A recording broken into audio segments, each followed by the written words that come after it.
हर रोज एक नई कहानी देखने के लिए चैनल को सब्सक्राइब करें और बेल आइकन दबाना ना भूलें। सर्दियों का मौसम ठंड और रोमांस से भरा होता है।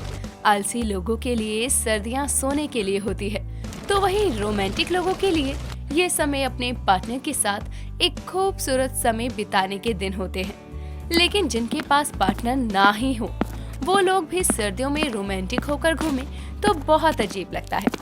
लेकिन यही हाल था किरण की ननद प्रथा का। प्रथा सर्दियां आते ही कुछ ओवर रोमांटिक हो जाया करती थी।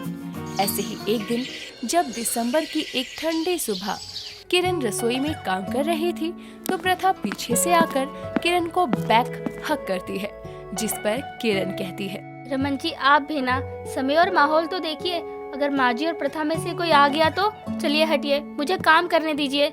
डोंट वरी भाभी, कोई नहीं आएगा। किरण अपने पति रमन की जगह अपनी ननद को खुद से ऐसे चिपके देखकर चिल्ला देती है, जिस पर प्रथा उसके मुंह पर हाथ रखते हुए कहती है, भाभी या चिल्ला क्यों रही हो? ये क्या हरकत है प्रथा, मुझे लगा रमन जी होंगे, लेकिन तुम। वो भाभी अभी अभी एक रोमांटिक सीरीज देखकर आई, उसमें हीरो ऐसे ही अपनी हीरोइन के गले लगता है। अब मेरे पास तो कोई मेरा हीरो नहीं है, इसलिए मैंने सोचा आपके साथ ट्राई कर लूं। हद है प्रथा। किरण आगे कुछ बोलती, उससे पहले रसोई में चिल्लाने की आवाज सुनकर उसकी सास मधु और पति वहां आते हैं और किरण से कहते हैं, क्या हुआ? हाँ किरण, तुम चिल्लाई क्यों? कहीं चोट तो नहीं लगवा ली? नहीं भैया, वो भाभी को एक छिपकली दिख गई थी, इसलिए चिल्ला दी है। मैंने भगा दी, आप चिंता मत करिए। ताओ बहू, छिपकली से भी कोई डरता है क्या? तूने तो मुझे डरा ही दिया था। सॉरी माँ जी, क्या करूँ, वो छिपकली मेरे को ज्यादा ही पास थी, इसलिए चिल्ला दी। सभी इस बात पर ज्यादा तवज्जो न देते हुए अपने अपने कामों में लग जाते हैं। कुछ देर में सभी नाश्ता करके फ्री हो जाते हैं। रमन तो अपने ऑफिस चला जाता है और मधु अपने मोहल्ले की सहेलियों के साथ गप्पे मारने। घर में बस किरण और प्रथा थे, तो प्रथा अपनी सर्दियों को अपने कमरे में ही बिताती है। ऐसे ही दिन गुजरते हैं। रोज की तरह आज भी प्रथा नाश्ता वगैरह करके अपने कमरे में थी। तभी किरण सबके कमरों में चाय देने आती है और वो जैसे ही प्रथा के कमरे में चाय देकर जाने लगती है, तभी वो प्रथा को चाय के कप को पकड़े हुए बोलते हुए सुनती है, ये गरम गरम चाय का कप किसी स्मार्ट हीरो के होठों जैसा लगता है। इसको अपने होठों से लगाकर जैसे ही मैं एक सिप लेती हूँ, ऐसा लगता है मैंने चाय के कप को नहीं बल्कि किसी के होठों को चूमा हो। अपनी ननद की ये बातें सुनकर किरण पलटकर उससे कहती है, ननद जी आपको सर्दियों में भूत चढ़ता है क्या? कभी मुझे आकर बैक हक कर देती हो, कभी कब से ही फीलिंग लेने लगती हो, ज्यादा ही रोमांटिक नहीं हो रही आप? क्या करूँ भाभी, ये मौसम ही ऐसा है। ऐसे मौसम में तो अनरोमांटिक इंसान भी रोमांटिक हो जाए। फिर मैं तो वैसे ही प्यार से भरी हुई हूँ। इनकी बातें तो दिन पर दिन अजीब होती जा रही है। किरण निकल ले यहाँ से, इससे पहले ये किसी सीरीज का हीरो समझकर तुझे गले लगाने की जगह किस ही कर ले। किरण रोमांटिक ननद की बातों को नजरअंदाज करके वहाँ से निकल जाती है। कुछ दिनों बाद किरण अपनी ननद और सास के साथ मार्केट में कुछ सर्दियों के लिए स्वेटर लेने जाती है, जहाँ प्रथा को एक लॉन्ग कोट पसंद आता है, जिसको वो अपनी माँ और भाभी को दिखाते हुए कहती है, माँ भाभी देखो ना, ये कोट कितना सुंदर है। सर्दियों में ऐसे बड़े बड़े कोट कितने चलते हैं, मुझे लेना है। पागल है, देख तो सही है कितना बड़ा है और ओवर साइज है। तेरे नहीं आएगा, ढक जाएगी इसमें तू। माँ तो मैं कौन सा अकेले पहनूंगी, 2 लोग तो आराम से आ जाएंगे ना इस कोट में। वैसे भी कितना रोमांटिक होगा ये मंजर, मैं और मेरा ड्रीम बॉय इन सर्दियों में एक ही कोट में। आए हाय, कितना रोमांटिक है। तुझे शर्म है या नहीं? माँ सामने खड़ी है और कौन है ये तेरा ड्रीम बॉय? तेरे लक्षण मुझे ठीक नहीं लग रहे हैं। अरे माँ कोई नहीं है, होता तो सिर्फ बातें ही थोड़ी करती। देख रही है बहू, कैसी सी हो गई है ये। सर्दियों में तो इसको घर से बाहर ही नहीं निकलना चाहिए। हाँ माँ जी सही कहा।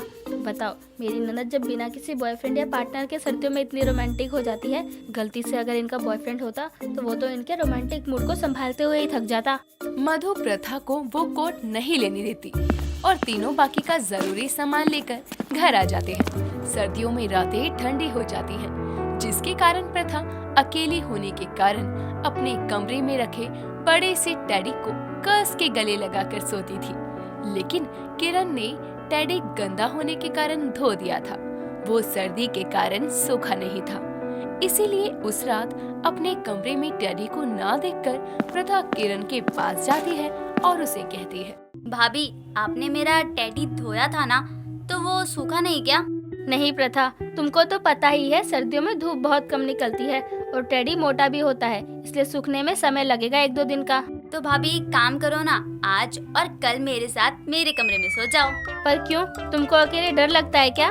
नहीं भाभी, आपको तो पता है कि सर्दियाँ बहुत बढ़ गई हैं और रजाई जल्दी गर्म ही नहीं होती, साथ ही अकेले तो नींद ही नहीं आती, इसलिए आप मेरे साथ सोएंगी तो मैं आपसे चिपक के सोऊंगी ताकि मुझे नींद आ सके।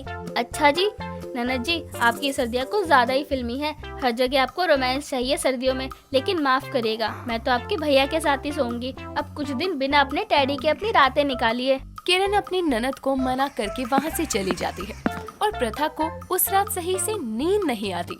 पर अब किरण प्रथा के इस सर्दियों में रोमांटिक अंदाज से तंग आ गई थी, इसीलिए वो अगली सुबह अपनी सास मधु के पास जाती है, जिस पर मधु अपनी बहू को देखकर उससे कहती है, आजा बहू बैठ जा, मैंने तो सोफे पर भी कंबल लिया हुआ है, भाई बहुत ठंड हो रही है। माँ जी, आपको नहीं लगता ठंड के साथ साथ ननद जी की उम्र भी बढ़ रही है? अब हमें उनके लिए रिश्ते देखने चाहिए, कहीं उन्होंने खुद ढूंढ लिया तो? खुद से तो उससे कुछ होता नहीं है, बात ही करने लायक है वो। और बहू तेरी कही बात पहले से ही मेरे दिमाग में थी और इसके चलते आज मुझे दूर के रिश्तेदार का फोन भी आया था। उन्होंने प्रथा के लिए रिश्ता बताया है, लड़के वाले संडे को उसे देखने आएंगे। मैंने सोचा था शाम को रमन की मौजूदगी में बताऊंगी, लेकिन उससे पहले तूने बात छेड़ दी। अरे वाह माँ जी, ये तो बहुत अच्छी बात है। बस लड़का लड़की एक दूसरे को पसंद कर ले, फिर इन्हीं सर्दियों में हम ननद जी की शादी कर देंगे। हाँ, मेरा भी यही ख्याल है। प्रथा को बिना इस बात की जानकारी दिए सभी संडे की तैयारियां करते हैं और संडे आने पर किरण प्रथा को एक अच्छी सी साड़ी देकर बोलती है, ननद जी जल्दी से ये साड़ी पहनकर तैयार हो जाइए।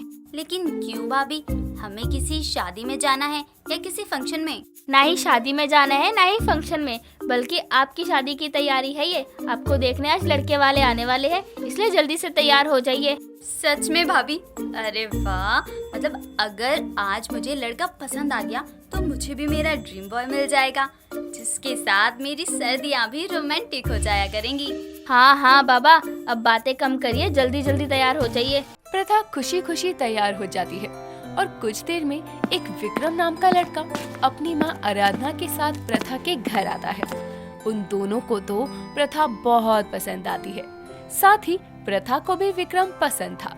कुछ देर दोनों अकेले में बातें करते हैं, जिसके बाद प्रथा आकर इस रिश्ते के लिए हामी भरती है और इसी महीने के अंत में दोनों परिवार वाले मिलकर प्रथा और विक्रम की शादी कर देते हैं।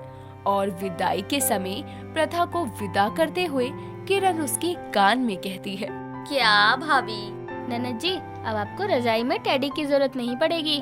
प्रथा रोने के जगह शर्माते हुए अपने घर से विदा होती है और आखिरकार किरण को अपनी रोमांटिक ननद की सर्दियों के टॉर्चर से छुटकारा मिलता है और दोनों अपने अपने घर खुशी खुशी रहती हैं। दोस्तों, अगर आपको ये कहानी पसंद आई तो इसे लाइक करें, शेयर करें और कमेंट करके बताएं कि कहानी में आपको सबसे अच्छा क्या लगा।